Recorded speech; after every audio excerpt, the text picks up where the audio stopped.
नमस्कार विद्यार्थी मित्र हो. आपण डिफरन्शिएशनच्या एक्सरसाइज 1.2चे फर्स्ट 6 क्वेश्चन कंप्लीट केलेले होते मागच्या पिरियडला. आता या पिरियडमध्ये आपण एक्सरसाइज 1.2चा क्वेश्चन नंबर 7 स्टार्ट करणार आहोत. अतिशय इझी आहे. बेसिक फॉर्म्युले तुम्ही बघितलेलेच असतील, लर्न केलेले असतील. काही ट्रिग्नॉमेट्रीचे फॉर्म्युले पण तुम्हाला इथे आता त्यांची आवश्यकता आहे. आलं लक्षात?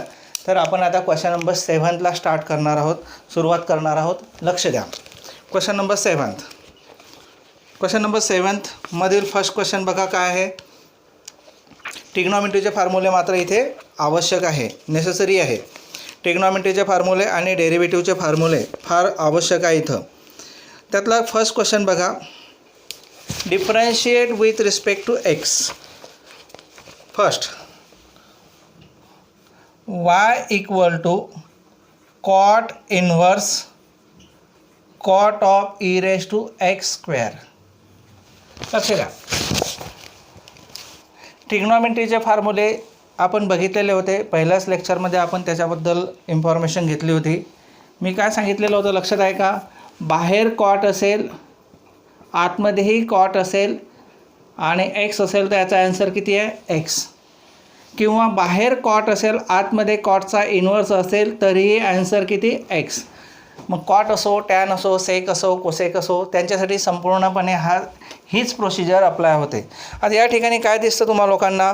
या ठिकाणी बघा, बाहेर कॉट इन्व्हर्स आहे, आतमध्ये कॉट आहे. याचा अर्थ ट्रिग्नॉमेट्रिकल फॉर्म्युला काय तयार होणार आहे? E raise to x square. E raise to x square. E raise to x स्क्वेअरचं डेरिव्हेटिव्ह आता सोपं झालं आहे. ई रेज टू एक्स स्क्वेअरचं डेरिव्हेटिव्ह काय येणार आहे? dy by d x is equal to, बघा एक फॉर्म्युला आपण लिहिलेला होता, d d x of e raise to f x. एक फंक्शन आहे. एफ एक्स काही पण असू शकतं, साईन, टॅन, कॉट, एखादा कॉन्स्टंट नंबर जे असेल ते. लक्षात? E raise to f x याचं derivative e raise to f x पहिल्यांदा आहे तसंच लिहायचं आणि मग ते एफ एक्स जे असेल त्याचं डेरिव्हेटिव्ह काढायचं. Same procedure. E raise to x स्क्वेअरचं derivative e raise to x square as it is into x स्क्वेअरचा डेरिव्हेटिव्ह. एक्स स्क्वेअर काय झालं इथं? एफ एक्स आहे. एक्स स्क्वेअरचा डेरिव्हेटिव्ह. एक्स स्क्वेअरचा derivative related to x raise to n, म्हणजे d d x of x raise to n काय तयार होतो? N x raise to n minus 1. एनच्या जागेवर इथे कोण आहे? 2 आहे. म्हणजे e raise to x square into 2 x raise to 2 minus 1. 2 minus 1 1 नाही लिहायची आवश्यकता, म्हणजे 2x इंटू किती? E raise to x square. 2x e raise to x square is the answer of this question. आलं लक्षात? तर अशा प्रकारे क्वेश्चन नंबर 7 मधला आपण फर्स्ट क्वेश्चन सॉल्व केला आहे. क्वेश्चन नंबर 7 मधला सेकंड बघा. क्वेश्चन नंबर 7 मधला सेकंड. क्वेश्चन नंबर 7 मधला सेकंड बघा.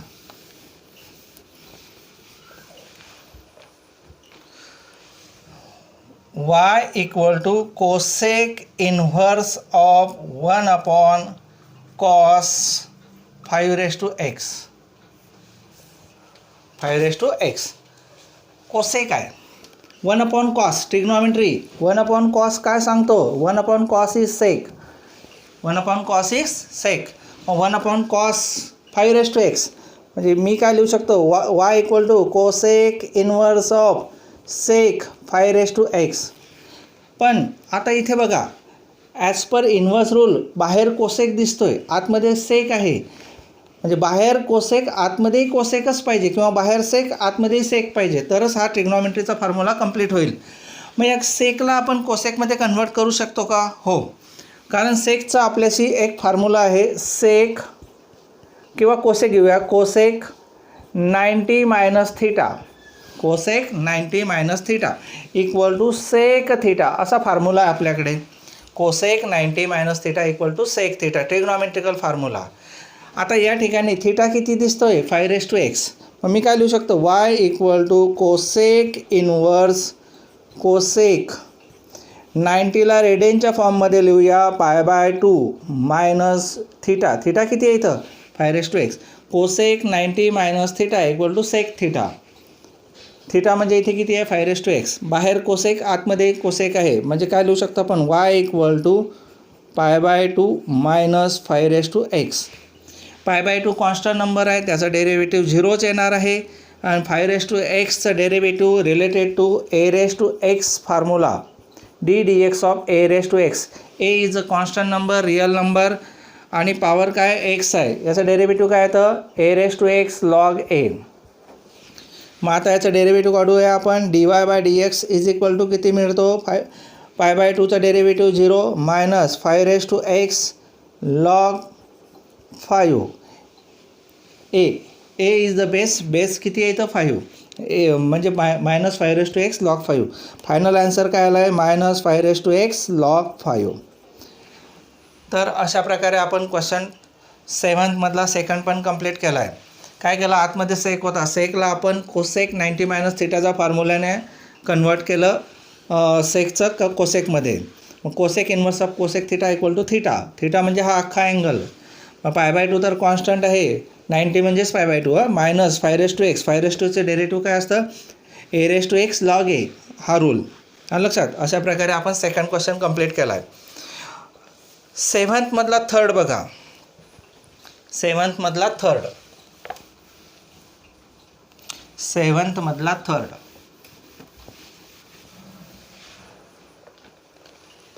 y equal to cos inverse of under root 1 plus cos x upon 2. 1 plus cos x upon 2. 1 plus cos थिटाचा trigonometrical formula 1 plus cos theta equal to 2 cos square theta by 2. आठवतो का? आठवत असेल तर बघा. 1 plus cos थिटाचा trigonometrical formula काय आहे 2 कॉस स्क्वेअर थिटा बाय 2. बरं, आता आपण काय करणार आहोत इथं हा फॉर्म्युला अप्लाय करूया. म्हणजे y इक्वल टू काय मिळणार आहे cos inverse of under root 2 cos square x by 2 upon 2. 2 to get cancel. रूटमध्ये काय काय शिल्लक आहे कॉस इन्व्हर्स ऑफ रूटमध्ये कॉस स्क्वेअर एक्स बाय 2. रूटमध्ये स्क्वेअर आहे, रूट चालला जाणार म्हणजेच काय राहणार y equal to cos inverse of cos x by 2. बाहेर कॉस आतमध्ये कॉस. y इक्वल टू किती आला आन्सर एक्स बाय 2. बरोबर. आता याचं डेरिव्हेटिव्ह सोपं झालं. डेरिव्हेटिव्ह काय येणार d y by d x is equal to x by 2चा डेरिव्हेटिव्ह किती 1 बाय 2. एक्स बाय 2चा डेरिव्हेटिव्ह माहिती आहे ना d d x of x by 2. हा 2 कॉन्स्टंट आहे, तो बाहेर काढला तर 1 अपॉन 2 बाहेर निघणार. डी डी एक्स ऑफ किती राहिला एक्स. एक्सचं डेरिव्हेटिव्ह 1 असतं म्हणजे 1 अपॉन 2 इंटू 1 अपॉन 2. तर अशा प्रकारे आपण क्वेश्चन नंबर 7मधला थर्ड क्वेश्चन कंप्लीट केला आहे. बरोबर का. क्वेश्चन नंबर 7मधला आता फोर्थ क्वेश्चन बघूया आपण. क्वेश्चन नंबर 7मधला फोर्थ क्वेश्चन. जसं इथे 1 प्लस कॉस एक्स होतं, इथे काय आहे 1 मायनस कॉस एक्स आहे. 1 मायनस काय आहे कॉस एक्स आहे. चला आता 1 मायनस कॉस एक्सचा आपण फॉर्म्युला अप्लाय करूया. 1 मायनस कॉस थिटाचा फॉर्म्युला आहे 2 sine square theta by 2. 1 minus cos square थिटाचा फॉर्म्युला काय आहे 1 मायनस कॉस थिटाचा 2 साइन स्क्वेअर थिटा बाय 2. म्हणजे y equal to cos inverse under root 1 minus cos x square upon 2. X square आहे म्हणून काळजी करायचं कारण नाही.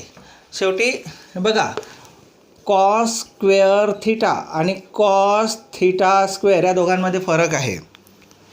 इथे कॉसचा स्क्वेअर नाही आहे, अँगल स्क्वेअर असू शकतो, क्यूब असू शकतो, अँगल काही पण असू शकतो. This is the angle of cos. इथे कॉसची पॉवर कॉसची ऑर्डर 1 आहे, इथे कॉसची ऑर्डर 2 आहे, इथे कॉसची ऑर्डर 1 आहे, पण त्याचा अँगल काय आहे एक्स स्क्वेअर आहे. आणि मी आता सांगितलं होतं एक फॉर्म्युला आहे 1 मायनस कॉसची ऑर्डर एक्स 1 आहे, कॉसची ऑर्डर किती आहे 1 आहे. 1 मायनस कॉस थिटा म्हणू आपण इक्वल टू फॉर्म्युला काय 2 साइन स्क्वेअर. साईनचा स्क्वेअर म्हणजे साईनची ऑर्डर 2 आहे, थिटा बाय किती 2 असा एक फॉर्म्युला आहे. थिटा म्हणजे इथे कोण आहे x square is the theta. मग काय येणार सांगा y equal to cos inverse under root 2 sine square. हा पॉवर आहे, हा इंडेक्स आहे, ही ऑर्डर आहे साईनची. आणि x square theta by 2 x square by किती 2 बाय 2. 2 to get cancel. रूटमध्ये काय काय शिल्लक आहे सांगा आता. साइन इन्व्हर्स रूटमध्ये आहे sine square x square bye 2. हा जो स्क्वेअर आहे हा साईनचा स्क्वेअर आहे, ऑर्डर आहे साईनचे. हा स्क्वेअर आहे रूटमध्ये आहे, त्याचा अर्थ रूट या स्क्वेअरमुळे हा रूट निघून जाईल. म्हणजे वाय इक्वल टू किती, कॉस इन्व्हर्स साईन. अँगलमध्ये मात्र चेंज होत नाही, फक्त साईनची ऑर्डर 2 होती, आता कॅन्सल झाली. पण आतमध्ये साईन आहे, बाहेर कॉस आहे, त्या साईनला पण कॉसमध्ये कन्वर्ट करू शकतो आपण. मग मी असं लिहू शकतो, cos 90 minus theta equal to sine theta. Cos 90 minus theta equal to sine theta. Theta म्हणजे इथे काय आहे, x²/2 आहे. Y equal to cos inverse of cos 90 म्हणजे π/2 मायनस थिटा म्हणजे इथे x²/2. बरोबर का. Cos inverse of cos 90 minus theta equal to sine theta. आता बाहेर कॉस, आतमध्ये कॉस आहे, मग काय येणार, y equal to π/2 minus x²/2. π/2 minus x²/2. आता डेरिव्हेटिव्ह काढणं सोपं झालं. म्हणजे वायचं डेरिव्हेटिव्ह dy/dx, π/2चं 0 मायनस x²चं डेरिव्हेटिव्ह हा 1/2 dd आत्ताच काढलं होतं आपण, ddx ऑफ x²/2. हा बाय 2 बाहेर घ्या, कॉन्स्टंट आहे तो, कोइफिशियंट आहे. 1/2 take outside of the derivative, ddx of x² राहिला. बरोबर. आणि x²चं derivative as per rule x⁻n किती येणार, 2x. 2 टू गेट कॅन्सल, किती आला आन्सर, फक्त x आला आहे. किती आला, x. म्हणजेच ह्या मायनस साईनमुळे आन्सर किती येणार आहे तुमचं, -x येणार आहे. किती येणार आहे, -x.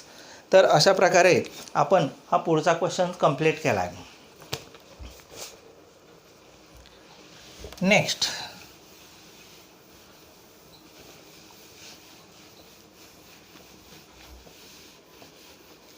नेक्स्ट क्वेश्चन कोणता आहे बघा, टॅन इन्व्हर्स आहे. Tan inverse 1 minus tan x/2 upon 1 plus tan x/2. y equal to, ट्रिग्नॉमेट्रीचे फॉर्म्युले पाठ असतील तर तुम्हाला हे अतिशय सोपं जातं. ट्रिग्नॉमेट्रीचे फॉर्म्युले पाठ असतील तर अतिशय सोपे. बघा, कोणताही नंबर घेतला तर त्याला 1 मल्टिप्लाय असू शकतो ना. मग मी या ठिकाणी काय करतो, हा टॅन x/2ला इथं आहे ना, या ठिकाणी मी 1ने मल्टिप्लाय करतो. व्हॅल्यूमध्ये काही चेंजेस होणार आहे का, नाही. मग आता हा एक फॉर्म्युला तयार झाला. हा फॉर्म्युला कसा तयार झाला बघा, मी असं लिहिलं, tan inverse a minus b upon 1 plus ab. बघा, टॅन इन्व्हर्स इथे पण आहे, या दोघांचं सबट्रॅक्शन, इथे कोणाचं सबट्रॅक्शन आहे, 1 मायनस टॅन x/2चं आहे. म्हणजे एच्या जागेवर कोण दिसतंय तुम्हाला, 1, आणि बीच्या जागेवर कोणाला बघताय तुम्ही, टॅन x/2ला. हा झाला ए आणि हा झाला बी. ए म्हणजे कोण, 1, बी म्हणजे कोण, टॅन x/2 अपॉन 1 प्लस आहे ना, 1 प्लस ए इंटू बी, या वरच्या दोघांचा प्रॉडक्ट आहे का, आहे. हा 1 इंटू टॅन x/2. म्हणजे बरोबर या फॉर्म्युल्यामध्ये दिसतोय, हे स्ट्रक्चरच या फॉर्म्युल्यासारखं आहे. मग हा फॉर्म्युला काय सांगतो, टॅन इन्व्हर्स ए म्हणजे हा वरचा पहिला मायनस टॅन इन्व्हर्स बी. बरोबर का. मग मी या स्ट्रक्चरला या फॉर्म्युल्यामध्ये कन्वर्ट करतो. वाय इक्वल टू काय येणार, टॅन इन्व्हर्स ए म्हणजे किती येतं, 1 मायनस टॅन इन्व्हर्स बी किती येतं, टॅन x/2 आहे. Tan inverse a minus tan inverse b म्हणजे वरच्या दोघांचं subtraction. Tan inverse 1 minus tan inverse tan x/2. पण या ठिकाणी बघा, बाहेर टॅन, आतमध्ये टॅन आहे. म्हणजे वाय इक्वल टू किती मिळणार आहे, टॅन इन्व्हर्स 1 मायनस x/2. फक्त किती येणार, x/2. चला आता डेरिव्हेटिव्ह फाइंड आउट करू. आता सिम्पल फॉर्म झाला या स्ट्रक्चरचा. मग dy/dx किती मिळणार आहे, dy/dx टॅन इन्व्हर्स 1. बघा इथे x आहे का, या टर्ममध्ये कुठे x आहे का, नाही. म्हणजे ही कॉन्स्टंट टर्म समजतात. आणि कॉन्स्टंट नंबरचं डेरिव्हेटिव्ह किती असतं, 0. मायनस, हा मायनस आहे ना इथे, बरं. मायनस पुढे काय सांगतो आहे, x/2. आत्ताच काढलं मी x/2चं डेरिव्हेटिव्ह. काय येणार आहे, x/2चं derivative 1/2 take outside of the d, x राहिला, xचं डेरिव्हेटिव्ह 1 इंटू 1/2 किती, 1/2. 0 मायनस 1/2 किती, 1/2. बघा, क्वेश्चन दिसताना खूप कॉम्प्लिकेटेड वाटतो. ट्रिग्नॉमेट्रिकल फॉर्म्युले जर लर्न असतील तुमचे झालेले तर तुम्हाला हाच क्वेश्चन अतिशय सिम्पल मेथडने सॉल्व करता येतो. Next question number 6. Question number काय आहे 6.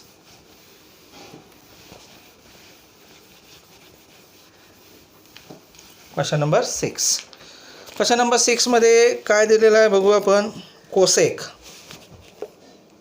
y equal to cosec inverse of 1/4 cos cube 2x minus 3 cos 2x.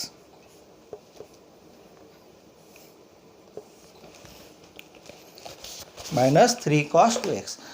आता एक गोष्ट लक्षात घ्या, कोसेकचा आपल्याकडे फॉर्म्युला तेवढा आपल्याला म्हणजे कॉम्प्लिकेटेड आहे, म्हणजे नाहीच म्हटलं चालते. कोसेकला साईनमध्ये आपण कन्वर्ट करू शकतो सहज.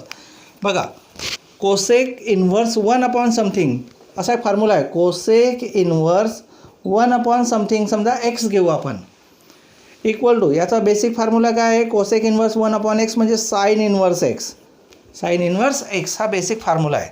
पण मी जर इथं कोसेक इन्व्हर्सच्या ठिकाणी साईन इन्व्हर्स लिहिला, 1 हा जो एक्स आहे याला मी डिनॉमिनेटरमध्ये न लिहिता न्यूमरेटरमध्ये लिहितो. म्हणजे y इक्वल टू किती मिळणार आहे. Sine inverse x. एक्स म्हणजे कोण 1/x. या डिनॉमिनेटरला आपण एक्स म्हटलं. 4 cos cube 2x minus 3 cos 2x. समजलं काय केला. कोसेक इन्व्हर्स 1 हा जो डिनॉमिनेटर आहे त्याला एक्स ॲझ्युम केलं, is equal to sine inverse x. Sine inverse हा जो आहे तो एक्स. पण माझ्याकडे याचा ट्रिग्नॉमेट्रिकल फॉर्म्युला आहे, cos 3 थीटाचा फॉर्म्युला. cos 3 थीटाचा फॉर्म्युला आठवतो का तुम्हाला. cos 3 theta equal to cos 3 theta equal to 4 cos cube theta minus 3 cos theta असा ट्रिग्नॉमेट्रिकल फॉर्म्युला आहे. cos 3 थीटा इक्वल टू काय फॉर्म्युला आहे 4 cos cube theta minus 3 cos theta. माझ्याकडे टर्म कोणती आहे 4 cos cube theta. 4 cos cube theta ही term आहे. मग मला या टर्मचं व्हॅल्यू काय मिळणार आहे. हा मायनस 3 cos थीटा इकडे आल्यानंतर काय होणार प्लस 3 cos थीटा. मग मी याचा फॉर्म्युला बघा कसा लिहितो. y equal to sine inverse of 4 cos cube 2x. थीटाच्या जागेवर इथे 2x आहे. Theta is replace by 2x suppose. तर काय येणार आहे cos cube theta. 3 cos theta positive होणार आहे. ते cos 3 थीटा. थीटा म्हणजे इथं 2x आहे. 2x लिहूया आपण. cos 3 2x. समजलं काय केलं. cos 3 theta. थीटा किती आहे इथं 2x आहे. Plus 3 cos theta. थीटा इथं किती आहे 2x. हे याची व्हॅल्यू झाली minus 3 cos 2x minus 3 cos 2x. समजलं काय केला. बघा, cos 3 थीटाचा फॉर्म्युला आपल्याकडे आहे 4 cos cube theta minus 3 cos theta. Minus 3 cos theta लेफ्टला ट्रान्सफर केल्यानंतर काय तयार होणार आहे cos 3 theta plus 3 cos theta.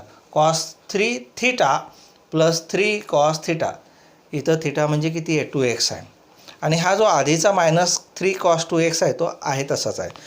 मग काय होणार आहे इथं हा पॉझिटिव्ह आणि हा निगेटिव्ह काय झाला कॅन्सल. y इक्वल टू किती मिळालं आहे तुम्हाला साईन इन्व्हर्स कॉस हा 6x होणार आता. बरं, बाहेर साईन इन्व्हर्स आहे, आतमध्ये कॉस आहे. तर कॉसला साईनमध्ये कन्वर्ट करू शकतो आपण. Therefore y equal to sine inverse sine 90 minus theta equal to cos theta. 90 म्हणजे π/2 मायनस थीटा. थीटा इथे किती आहे 6x. Sine 90 minus 6x equal to cos 6x. Sine 90 minus theta equal to cos theta. Sine inverse sine y equal to किती मिळाला तुम्हाला π/2 minus 6x. Therefore dy/dx आता derivative सहज काढू शकतो आपण. dy/dx इक्वल टू π/2चा डेरिव्हेटिव्ह 0 मायनस 6xचं डेरिव्हेटिव्ह किती 6. म्हणजे फायनल आन्सर किती आला तुमचा -6. समजलं आहे. बघा, क्वेश्चन दिसताना कॉम्प्लिकेटेड वाटत होता, पण ते जर ट्रिग्नॉमेट्रीचा वापर केला तर आपल्याला क्वेश्चन अतिशय इझी दिसतो आहे. बरोबर का. तर हा क्वेश्चन आपला क्वेश्चन नंबर किती होता हा 6. 7थमधला 6 होता. बरोबर का. आता 7थमधला 6 संपला आहे. 7थमधला 7th बघू आता आपण. सेवन्थमधला कोणता बघूया? सेवन्थमधला सेवन्थमधला 7 y equal to 1 plus cos x by 3. 1 tan inverse आहे बाहेर ना, tan inverse 1 plus cos x by 3 upon sine x by 3. ट्रिग्नॉमेट्रीचे फॉर्म्युले पाठ करा. ट्रिग्नॉमेट्रीच्या फॉर्म्युल्यांवरच सगळं आधार आहे. लक्षात अतिशय ट्रिग्नॉमेट्रीचे फॉर्म्युले जर बाय हार्ट असतील तर तुम्हाला कोणताही क्वेश्चन कितीही डिफिकल्ट असो, जेईचा असला तरी तुम्हाला सहज जमेल. बघा आता या न्यूमरेटरला 1 प्लस कॉस थिटाला जर मी बघितलं तर आपल्याला एक ट्रिग्नॉमेट्रीचा फॉर्म्युला आठवतो. 1 प्लस कॉस थिटा. थिटा इथे किती दिसतोय? X by 3 equal to 2 cos square theta by 2 असा ट्रिग्नॉमेट्रिकल फॉर्म्युला आहे. साइन थिटा, थिटा आहे ना, पण साइन थिटाचा पण फॉर्म्युला आपल्याला असा शोधायचा आहे. न्यूमरेटरला बघा इथे थिटा बाय 2 दिसतोय म्हणजे हाफ अँगल फॉर्म्युला दिसतोय. मग डिनॉमिनेटरला सुद्धा हाफ अँगल फॉर्म्युलाच अप्लाय करावा लागणार आहे. मग थिटा एक्स बाय 2 मग काय येणार आहे आता? साइन थिटाचा half angle formula 2 sine theta by 2 cos theta by 2. जो अँगल आहे त्याचा बाय 2, त्याला हाफ अँगल फॉर्म्युले म्हणतात. लक्षात या फॉर्म्युल्यांचा वापर आता इथे आपण करणार आहोत. थिटाच्या जागेवर इथे काय आहे मग आता? एक्स बाय 3 आहे. बस एक्स बाय 3च्या बाय 2 केला म्हणजे हा झाला थिटा. थिटा बाय 2 तर तुम्हाला योग्य ती टर्म मिळेल. Tan inverse 2 cos square theta हे इथं x by 3 by 2 sine x by 3 theta by 2 cos परत x by 3 by 2 cos theta by 2. आलं लक्षात? 2 cos square theta by 2 sine theta by 2 cos theta by 2. इथे cos square theta by 2 म्हणजे x by 3 by 2 बरोबर का? इथे पण cos x by 3 by 2 आहे. एक्स बाय 3 बाय 2 म्हणजे एक्स बाय 6. मी असं लिहू शकतो y equal to tan inverse 2 get cancel cos square x by 6 upon sine x by 6 cos x by 6. आता कोणत्याही नंबरचा स्क्वेअर म्हणजे त्याचा किती वेळा प्रॉडक्ट? 2 time product. मग इथे 2 टाईम आहे. 2 टाईम कोण आहे? Cos x by 6. मग त्यातला single time cos x by 6 cancel करतो मी. Single time cos x by 6 काय करतो? कॅन्सल. तरी 1 टाईम राहिला आहे किती? कॉस एक्स बाय 2 म्हणजे वाय इक्वल टू किती मिळाला तुम्हाला? Tan inverse cos x by 6 upon sine x by 6. बरोबर? आता कॉस अपॉन साइन कॉट असतो. बाहेर काय आहे? टॅन. कॉटला टॅनमध्ये आपण कन्वर्ट करू शकतो सहज. मग वाय इक्वल टू किती मिळणार? Therefore y equal to tan inverse आतमध्ये आहे कॉट एक्स बाय 6 आणि मला माहिती आहे, तुम्हालाही माहिती आहे, tan 90 minus theta equal to cot theta. Formula कोणता आहे? Tan 90 minus theta equal to काय? Cot theta. Tan 90 minus theta equal to cot theta. हाच फॉर्म्युला इथे वापरूया. Therefore y equal to tan inverse of tan 90 म्हणजे पाय by 2 minus theta म्हणजे इथं किती आहे? X by 6. Tan 90 minus x by 6. बघा आता बाहेर टॅन आतमध्ये tan. Tan inverse of tan theta equal to थिटाचा फॉर्म्युला म्हणजे वाय इक्वल टू किती मिळाला? वाय इक्वल टू मिळाला pi by 2 minus x by 6. Derivative सोपं झालं. पाय बाय 2चं डेरिव्हेटिव्ह 0 कारण कॉन्स्टंट नंबर आहे आणि मायनस एक्स बाय 6चं मायनस तर तसंच राहणार. एक्स बाय 6 डीच्या बाहेर काढल्यानंतर 1 बाय 6 डीच्या बाहेर काढल्यानंतर एक्स राहतो. एक्सचं डेरिव्हेटिव्ह 1. मग derivative of pi by 2 minus x by 6 किती येणार आहे? dy by dx is equal to pi by 2चं 0 मायनस एक्स बाय 6चं डेरिव्हेटिव्ह 1 बाय 6. कसं आलं? लक्षात आलं का? एक्स बाय 6 आहे ना, एक्स बाय 6 बघा लक्ष द्या. dx ऑफ एक्स बाय 6 हा 1 बाय 6 जो डिनॉमिनेटरचा आहे तो डीच्या बाहेर काढा. कॉन्स्टंट आहे. एक्सचं डेरिव्हेटिव्ह 1 इंटू 1 बाय 6 1 बाय 6. आलं लक्षात? तर हा फायनल आन्सर काय झालं तुमचा आता? Minus 1 by 6. Minus 1 by 6. तर अशा प्रकारे आपण काही क्वेश्चन कंप्लीट केलेले आहेत. किती क्वेश्चन झाले आपले? क्वेश्चन नंबर 7th मधला 7th कंप्लीट केला. क्वेश्चन 7th मधला कितवा कंप्लीट केला आपण? 7th क्वेश्चन कंप्लीट केला. बरोबर का? एक सेकंड.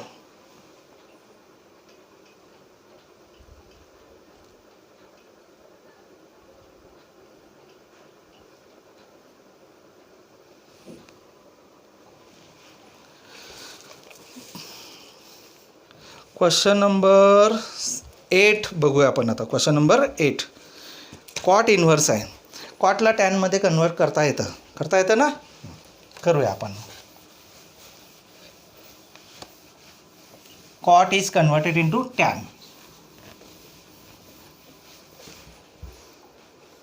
किती क्वेश्चन आहे 7 मध्ये? टोटल 12 क्वेश्चन आहे. ठीक आहे, करू आपण complete. Question number 8 y equal to cot inverse of sine 3x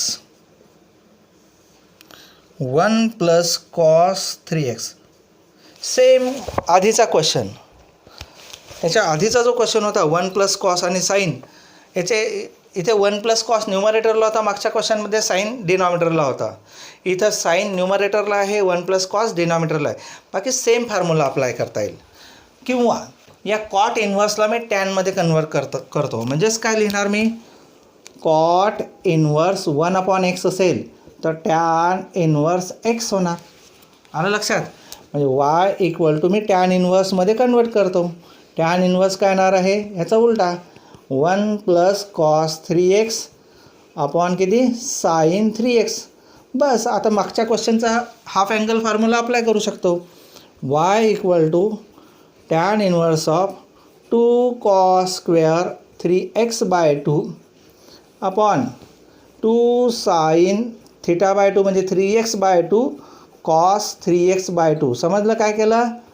1 plus cos थिटाचा formula 1 plus cos theta 2 cos square जो अँगल असेल त्याचा /2 आणि साईन थिटाचा फॉर्म्युला 2 साईन अँगल जो असेल त्याचा /2 कॉस अँगल जो असेल त्याचा /2. बरोबर का? बरं, या ठिकाणी आता काय काय कॅन्सल होते बघा. 2 to get cancel. Cos square आहे इथं दिसते ना, म्हणजे कॉसचा 2 वेळा प्रॉडक्ट. इथं पण कॉस एकदाच आहे. मग हा यातला सिंगल वेळा कॉस आणि हा याच्यातला एक कॉस कॅन्सल झाला. y equal to tan inverse of याच्यातला एक शिल्लक आहे, स्क्वेअर होता ना, मग एक शिल्लक आहे कॉस 3x/2 अपॉन हा साईन 3x/2. बरं, कॉस अपॉन साईन काय मिळतो? टॅन. कॉट म्हणजे काय मिळणार? y equal to tan inverse of cot 3x/2. कॉटला टॅनमध्ये कन्वर्ट करता येतं. सिम्पल आहे एकदम. y equal to tan inverse tan 90 minus theta म्हणजे π/2 minus 3x/2.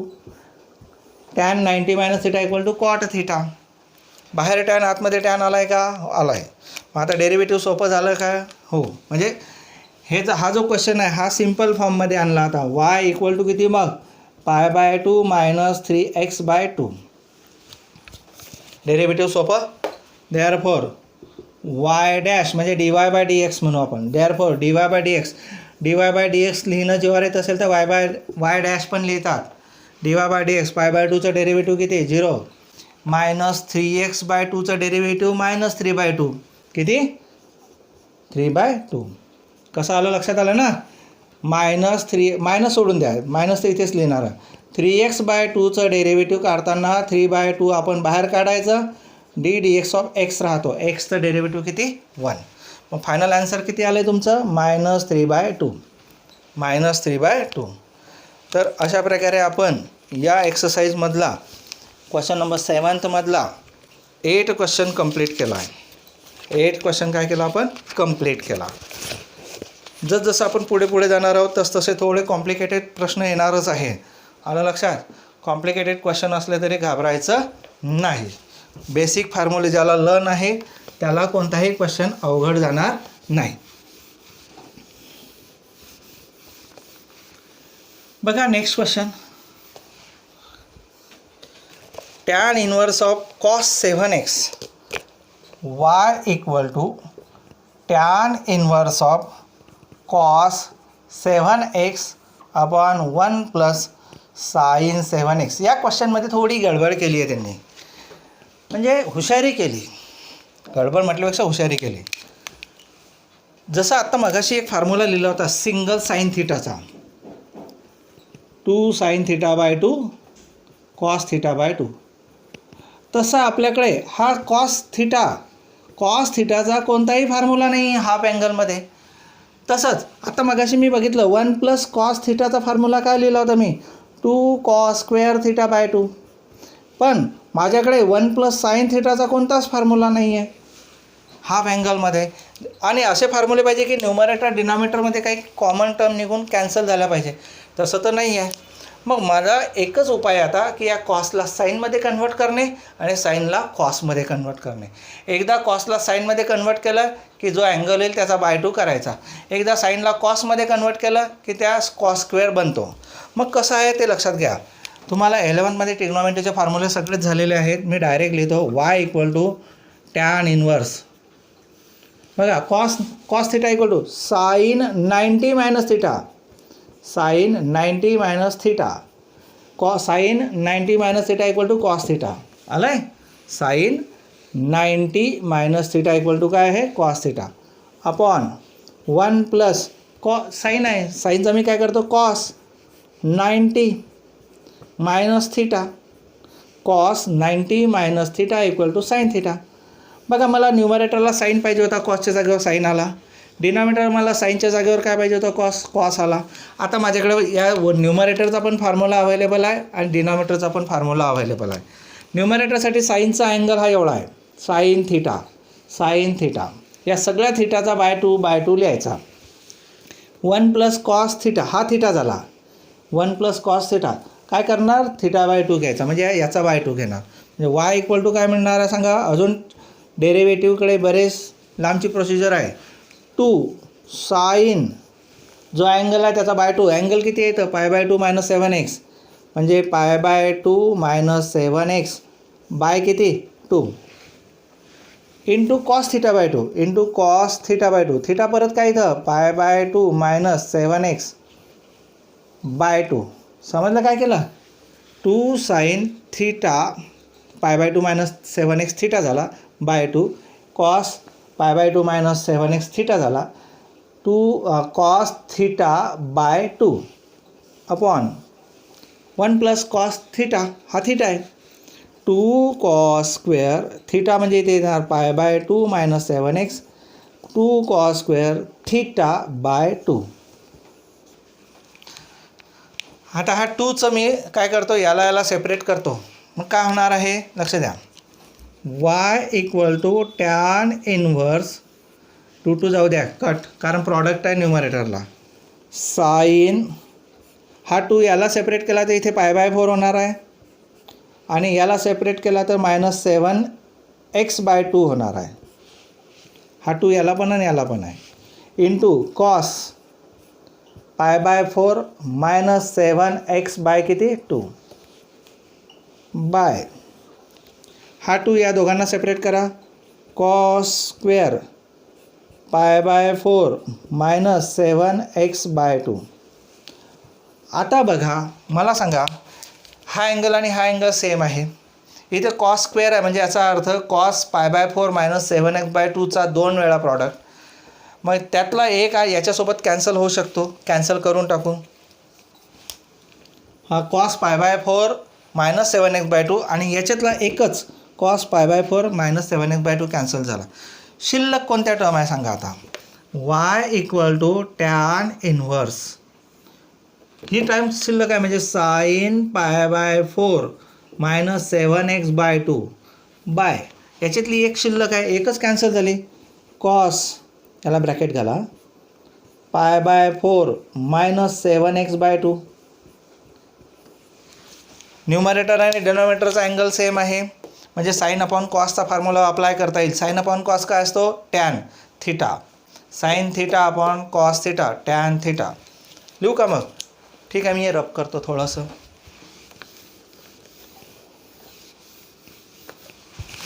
Y equal to tan inverse of tan theta, tan π/4 - 7x/2, बरोबर का?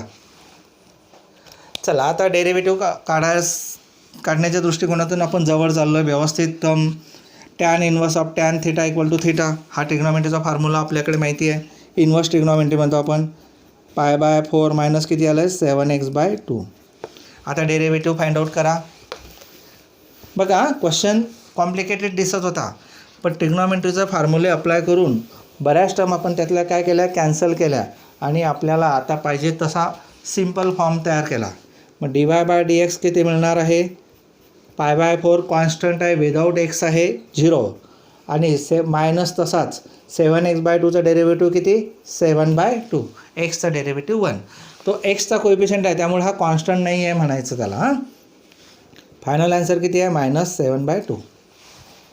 तर अशा प्रकारे आपला हा क्वेश्चन संपला आहे. क्वेश्चन नंबर 7 मधला कोणता क्वेश्चन संपला आपला,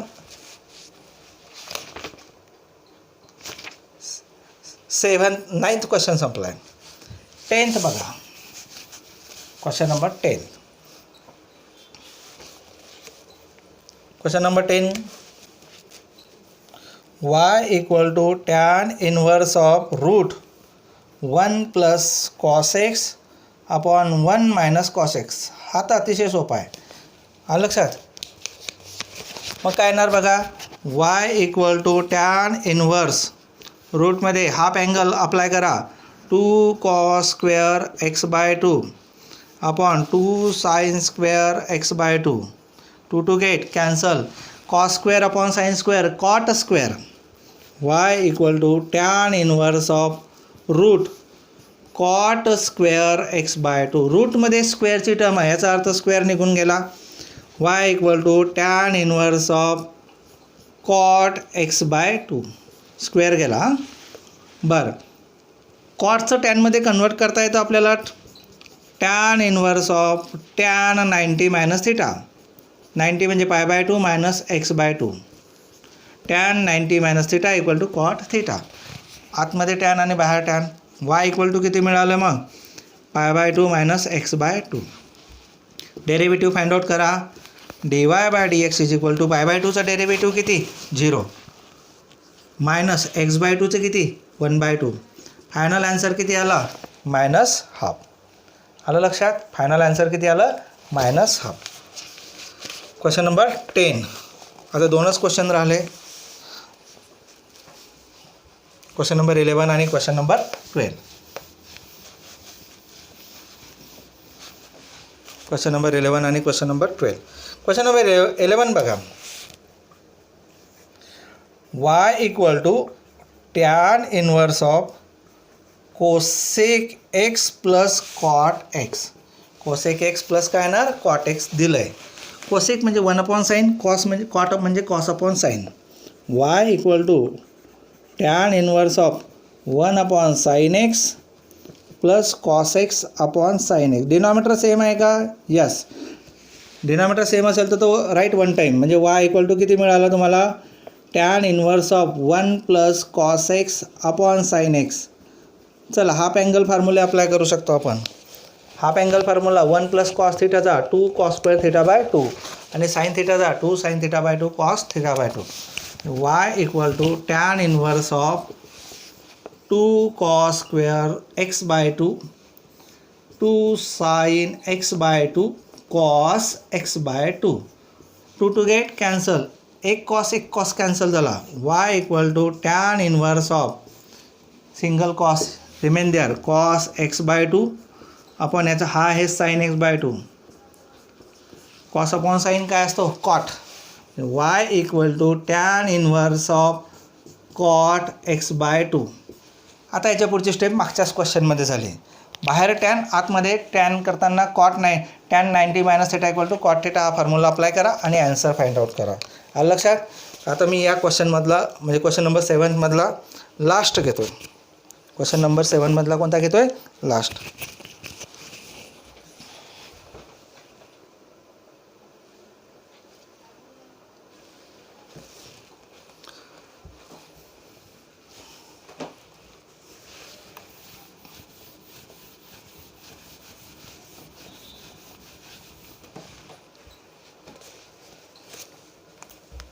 थोडासा अवघड नाही पण लेंदी दिसतोय. Y equal to cot inverse of root 1 plus sine 4x/3 plus root 1 minus sine 4x/3 upon root 1 plus sine 4x/3 minus root 1 minus sine 4x/3. नेमकं आत्ताच असा क्वेश्चन घेतला आपण. 1 प्लस साइन थिटासाठी कोणताही फॉर्म्युला नाही, पण तोच जर साईनच्या जागेवर कॉस असता तर 1 plus cos theta equal to 2 cos square theta आपण रूल अप्लाय करू शकत होतो. म्हणजे साईनला कॉसमध्ये कन्वर्ट करू, साईनला कॉसमध्ये कन्वर्ट करू, कॉसमध्ये कन्वर्ट करू. आलं लक्षात? कॉसमध्ये कन्वर्ट केलं तर आपल्याला सोपं जाईल. लक्ष द्या आता. Y equal to cot inverse cos 90 minus theta equal to sine theta. लक्षात घ्या. आता कॉस 90 मायनस थिटा सगळीकडेच अप्लाय करतो. रूट 1 प्लस कॉस 90 म्हणजे π/2 minus theta 4x/3. Cos 90 minus theta equal to sine theta. ट्रिग्नोमेट्रीचा फॉर्म्युला अप्लाय करतो without changing its original value. 1 minus as it is cos π/2 minus 4x/2 4x/3 upon परत under root 1 plus cos π/2 minus 4x/3 π/2 म्हणजे 19 cos 90 minus theta sine theta. फक्त साईनची जागा change करतो आहे. 1 plus as it is minus under root 1 minus cos π/2 minus 4x/2 3. आता ट्रिग्नोमेट्रीचे फॉर्म्युले आहे आपल्याकडे. 1 प्लस कॉस हा theta, 1 minus cos theta, 1 plus cos theta, 1 minus cos theta, बरोबर. 2 cos square theta 2 sine square theta. Y equal to cot inverse under root 2 cos square 1 plus plus म्हटलं की cos square थिटा/2 म्हणजे याला by two म्हटलं की याचा डिनॉमिनेटरला 2ने multiply करा. म्हणजे इथे काय येणार आहे π/4 मायनस 4x बाय किती 6. याला बाय 2 ना बघा. π/2 मायनस 4x/3/2 म्हणजे π/2 अपॉन 2. डिनॉमिनेटर सेपरेट केल्यानंतर 2 × 2 किती 4 होणार अपॉन 2 4x/3 आणि हा 2 किती झाला 6 झालं आहे. आता सगळ्यांचं तसंच प्लस मायनस आहे sine square 2 sine square π/4 minus 4x/6 बटा upon 2 cos square π/4 minus 4x/6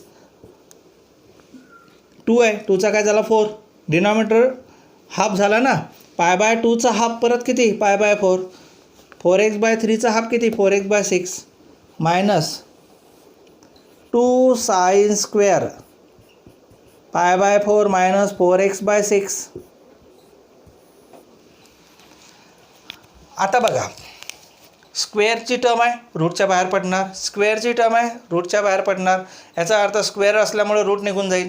इथेही स्क्वेअर आहे रूट निघून जाईल. इथेही स्क्वेअर आहे रूट निघाला. म्हणजे सगळ्या टर्मचा रूट निघाला. पण 2चा रूट निघतो का नाही. न्यूमरेटरमधनं हाय 2 राहतो, हाय 2 राहतो, हाय राहतो, हाय राहतो डिनॉमिनेटरमध्ये. मग बघा y equal to cot inverse of 2 अटकला आहे न्यूमरेटरमध्ये आणि हा बाहेर पडला कारण स्क्वेअर टर्म आहे. कॉस π/4 मायनस 4x/6 प्लस हा पण 2 अटकला आहे कारण 2चं रूट निघतच नाही. इथे काय येणार आहे साइन π/4 मायनस 4x/6 अपॉन हा 2 cos π/4 minus 4x/6 minus root 2 sine π/4 minus 4x/6 चला न्यूमरेटरमध्ये सगळ्यांचे रूट निघाले, फक्त 2 2 राहिला. मग मी काय करतो, न्यूमरेटरमधून हा √2 आणि √2 कॉमन घेतो. डिनॉमिनेटरमधनं हा √2 आणि √2 कॉमन घेतो. मग कॉमन घेतलेला न्यूमरेटरचा √2 आणि डिनॉमिनेटरचा √2 काय होणार, कॅन्सल होणार. ती स्टेप करायची गरज नाही आहे, डायरेक्ट कॅन्सल केलं असं ॲझ्युम करू. समजलं ना काय केलं. हे दोघं मिळून मी एक √2 कॉमन घेतला, हे दोघं मिळून एक √2 कॉमन घेतला. न्यूमरेटरचा √2 आणि डिनॉमिनेटरचा √2 काय होणार, कॅन्सल होणार. मग कोणत्या टर्म शिल्लक राहतात ते आपण पुढच्या स्टेपला लिहूया. बघा जे राहतं आहे ते पुढच्या स्टेपला लिहूया. अजून डेरिव्हेटिव्ह नाही आहे, अजून आपण फक्त त्याचं स्ट्रक्चर चेंज करतो आहे by using the trigonometrical formulas आहे ना, आयडेंटिटीज. y = कॉट इनवर्स ब्रॅकेटमध्ये cos π/4 minus 4x/6 plus sin π/4 minus 4x/6 upon cos π/4 minus 4x/6 minus sin π/4 minus 4x/6. बघा एक गोष्ट लक्षात घ्या, या ठिकाणी प्लस आहे, या ठिकाणी मायनस आहे. दोन्ही ठिकाणी जर प्लस असते किंवा दोन्ही ठिकाणी मायनस असते तर ह्या टर्म सारख्याच झाल्या असत्या, डायरेक्ट कॅन्सल करता आलं असतं. पण आता काय झालं, इथे मायनस आहे इथे प्लस आहे, असं कॅन्सल डायरेक्ट करू शकत नाही. आता काय करणार, तर मला टॅनच्या एका फॉर्म्युल्याची आठवण येते. टॅनचा फॉर्म्युला काय आहे, तो टॅनचा फॉर्म्युला टॅन इन्व्हर्स आहे, तर इन्व्हर्स घेऊया आपण. 1 a प्लस बी किंवा a मायनस टॅन हा 1 लिहूया इथं, 1 plus x upon 1 minus x असा एक फॉर्म्युला आपल्याकडे. 1 plus x upon 1 minus x, तो फॉर्म्युला आपण आता बघणार आहोत. म्हणजे टॅन इन्व्हर्स वरती प्लस आहे, खालती मायनस आहे, एक लक्षात घेऊ आपण आता. हां बघा, त्या फॉर्म्युल्याची आठवण यायला पाहिजे आपल्याला. त्या फॉर्म्युल्याचा वापर करून कसं ॲन्सर काढता येईल ते बघूया आपण. मग ते 1 येण्यासाठी काय करणार, तर न्यूमरेटर डिनॉमिनेटरला मी काय करतो, cos π/4 मायनस 4x/6ने डिवाईड करतो. न्यूमरेटरच्या टर्मला डिनॉमिनेटरच्या टर्मला, आणि डिनॉमिनेटर आणि या जो ज्याने डिवाईड करणार त्या टर्म आपण सेपरेट करूया. बघा इथं लिहितो मी, divide numerator and denominator by cos π/4 minus 4x/6. का हीच टर्म का, साईन का नाही, कारण मला ही जी फर्स्टवाली टर्म आहे ही 1 पाहिजे. ॲज पर फॉर्म्युला इथे 1 असेल तर आपला जो ट्रिग्नॉमेट्रीचा फॉर्म्युला आहे तो करायला सोपा जाईल. मग मी काय करतो लक्षात घ्या, y = कॉट इन्व्हर्स. आता न्यूमरेटरला डिवाईड करायचं आहे याने, या टर्मला पण डिवाईड करायचा, या टर्मला पण डिवाईड करायचा आहे. मग या टर्मने डिवाईड केल्यानंतर cos π/4 minus 4x/6 divided by तीच टर्म दिसतं ना, हीच टर्म आहे ना. मी आन्सर किती आला इथं 1, मध्ये कोणतं साईन आहे plus. Sine π/4 minus 4x/6 divided by cos π/4 minus 4x/6. साईनचा अँगल आणि कॉसचा अँगल सेम आहे, म्हणजे साईन अपॉन कॉस काय असतो, tan. Tan π/4 minus 4x/6. Tan π/4 minus 4x/6 upon आता लक्ष द्या, परत याला डिनॉमिनेटरला पण डिवाईड करायचं आहे त्या टर्मने. ही टर्म या टर्मने डिवाईड केलं तर किती आन्सर येणार आहे, 1च येणार आहे. किती येणार आहे, 1. मायनस आहे इथं, काय आहे मायनस. परत या साईनला कॉसने डिवाईड केलं तर काय येणार आहे आन्सर, टॅन π/4 मायनस किती 4x/6. बरोबर आहे. आता लक्ष द्या, मग अशी एक फॉर्म्युला मागच्या एका क्वेश्चनमध्ये घेतला होता.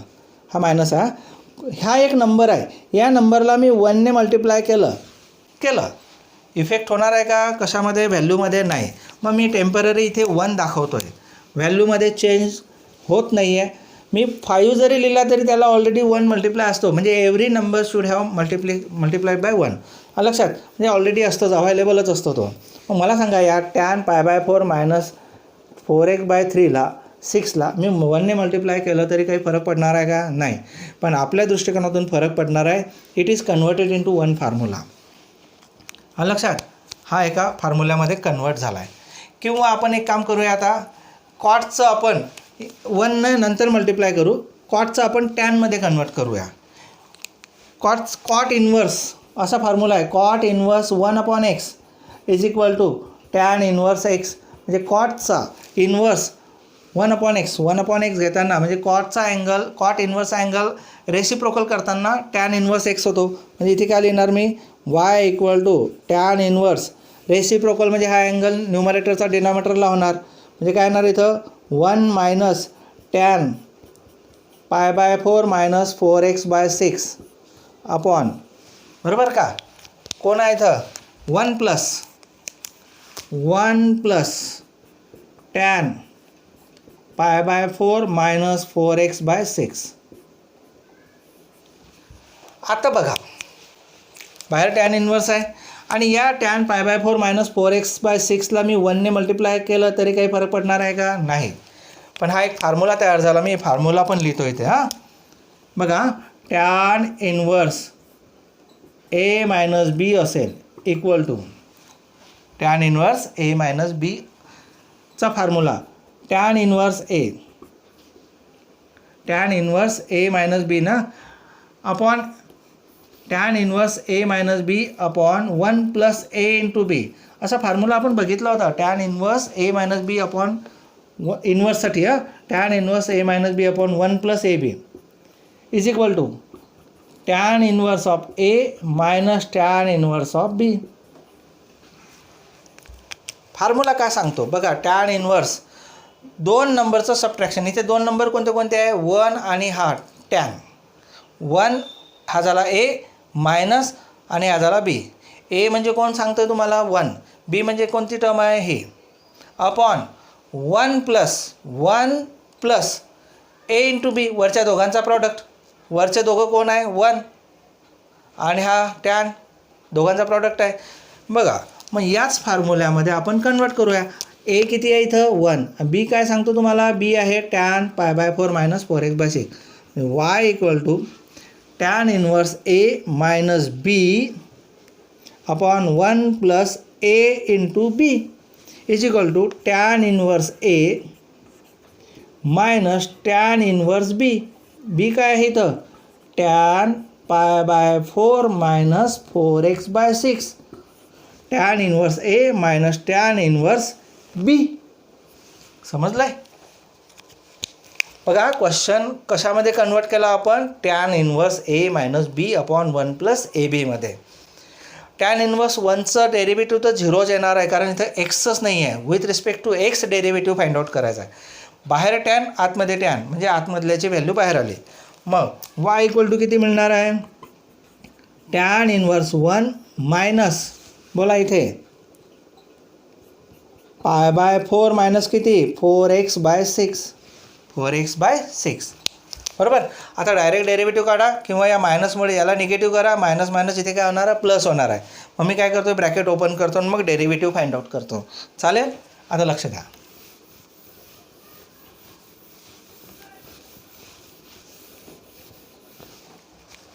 म्हणजे ही टर्म एक्सपांड केली तर काय होणार आहे? y equal to tan inverse 1 minus π/4 minus minus plus 4x/6.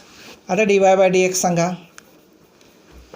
With respect to x आहे. x आहे का? नाही, 0. x आहे का? 0. 4x/6. ॲन्सर किती आलं? 4/6. किती आलं? 4/6. एक्सचं डेरिव्हेटिव्ह 1. बरोबर का? झालं. 4/6 म्हणजेच किती? 2ने डिवाईड करू शकतो आपण. 2 किती आलं ॲन्सर? 2/3. आलं लक्षात? तर 2/3 हे तुमच्या, मला वाटतं क्वेश्चन नंबर 7 मधला 12चा ॲन्सर फायनल आहे. तर अशा प्रकारे आपण क्वेश्चन नंबर 7 कंप्लीट केला आहे. आलं लक्षात? 7 नंतर आता क्वेश्चन नंबर किती आहे? 8. क्वेश्चन नंबर 8 आपण नेक्स्ट लेक्चरला बघूया. क्वेश्चन नंबर 8मध्ये सुद्धा काही 6 क्वेश्चन आहे, नंतर 9th आहे, 10 आहे. आलं लक्षात? तर क्वेश्चन नंबर 7 तुम्ही रिवाईज करा. टोटल आपण 12 क्वेश्चन याच्यामध्ये सॉल्व केले. आलं लक्षात? रिवाईज करत राहा. खूप सारे ट्रिग्नॉमेट्रिकल फॉर्म्युले आहेत, डेरिव्हेटिव्हचे फॉर्म्युले तर खूप आहेत आणि प्रत्येक क्वेश्चनमध्ये काही व्हेरिएशन आहे. शेवटी अल्टिमेटली तुम्हाला फायनल डेरिव्हेटिव्हचाच फॉर्म्युला येणार आहे. पण त्याच्यामध्ये दिलेला क्वेश्चन सिम्प्लिफाय करून एकदम त्याचा सिम्पल फॉर्म तयार करायचा आणि मग डेरिव्हेटिव्ह काढायला आपल्याला सोपं जातं. लक्षात. तर इथे आपण थांबूया. ओके, ठीक आहे, भेटूया पुढच्या पिरियडला.